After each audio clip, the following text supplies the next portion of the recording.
Oh, oh, it's here.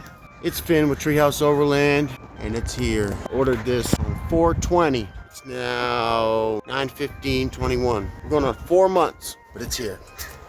Alright, so as you guys can probably tell, I was pretty excited when these things finally showed up after waiting 5 months for them to arrive. They were a few months later than they predicted, but there was phone communication, and it was in the middle of the pandemic, so no major points off for that. And as you can see, these things are beautiful. So beautiful, in fact, they made me completely ignore that little voice in my gut that tells me sliders should be welded to the frame. Sliders should be welded to the frame. But what could go wrong? Rocky Road Outfitters has it right on their website. Lifetime guarantee. And not just once, but 5 times they talk about this guarantee. And I know that anyone can guarantee anything, but I did my due diligence on this company, and they've been around for a long time, so it seemed like a safe bet. But the Toyota Sequoia Off-Road Facebook group felt differently. As soon as these sliders arrived, I made a post, and immediately the opinions started coming. I started defending Rocky Road before I even tried these things out. Shoot, I shelled out almost $1,000 for them. They have to work. And they did for a while, kinda. For the type of wheeling I was doing at the time, they were plenty sufficient. Fire roads, camping on BLM land, and some mild to moderate trails in my area. Fast forward to November 2022, when my buddy Michael and I attempted the legendary Rubicon Trail. This would be the true test of these bolt-on rock sliders, meaning actual rocks to slide on. But before we get into that, let's take a minute and talk about how these things attach to your vehicle. It's pretty simple, really. If you've ever removed the side steps off your Sequoia, you could probably get these on no problem, as they use the exact same mounting points. The instructions list 2 mounting options, standard duty and extreme duty. Standard duty uses the 9 attachment points that your side steps use, and extreme duty adds 6 additional mounting points per side, attaching the sliders to the body seam of your vehicle. I consider myself a pretty extreme guy, so I got my right angle drill out and went to work, as you have to drill the holes through your body seam first. Then you get your grade 8 bolts and nuts and cinch it all down.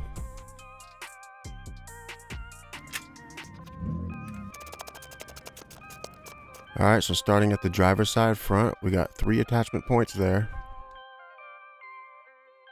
4, 5, 6, 7, 8, 9, 10, 11, 12, 13, 14, and 15. 15 attachment points. We should be good to go at this point, right? Doable thing.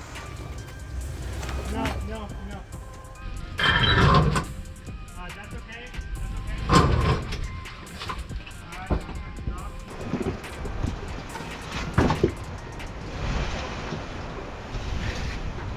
This was the first time I actually put these sliders to work. It got pretty hairy our second day out there. It dumped a foot of snow overnight and we had to make a quick getaway because another 1.5 feet was coming the following night. I took a couple big hits, but nothing prepared me for what I encountered when I went to go open my doors later on. Scrapes the whole bottom.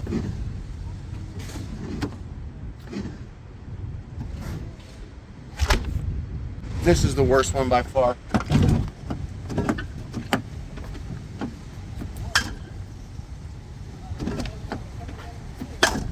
That's slamming it, okay? Barely shuts. My door's fine.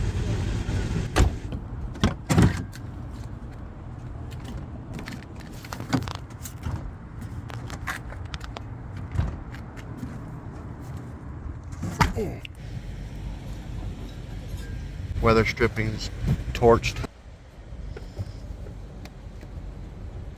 So I did the next indicated thing. I emailed them. I know it's probably hard to read, but basically I just let them know, hey, these sliders have been great so far. Bought them about a year ago, went and did some actual rock crawling, and they failed me. I told them they're bent up so badly my kids can't even open the doors anymore. I even let them know I have a Sequoia related YouTube channel and I wanted to give these a review, but I didn't want to showcase them in such a negative light if this happened to be a one-off case. I included plenty of pictures and video to back up my claims. They replied and asked me, where is it bent? can you see where it's actually bent? Then they go on to say this is not something that has been reported, but I might be beating my truck harder than most.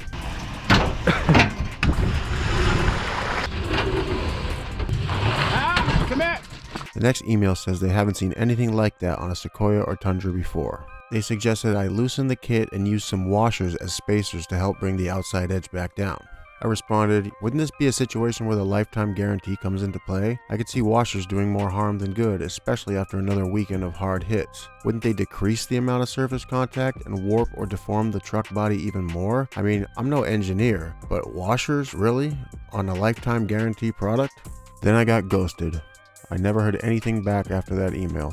I did keep calling though, and eventually got in touch with somebody over there who told me that the owner was hard to reach because he had bad cell reception, and the product manager was talking about the washer thing, and they were trying to work something out for me.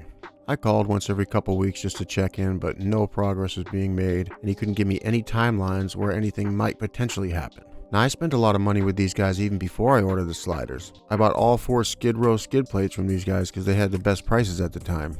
That's over $1,000 right there. I felt disrespected and ignored. Hell, I still feel disrespected and ignored. This is the last email I sent them.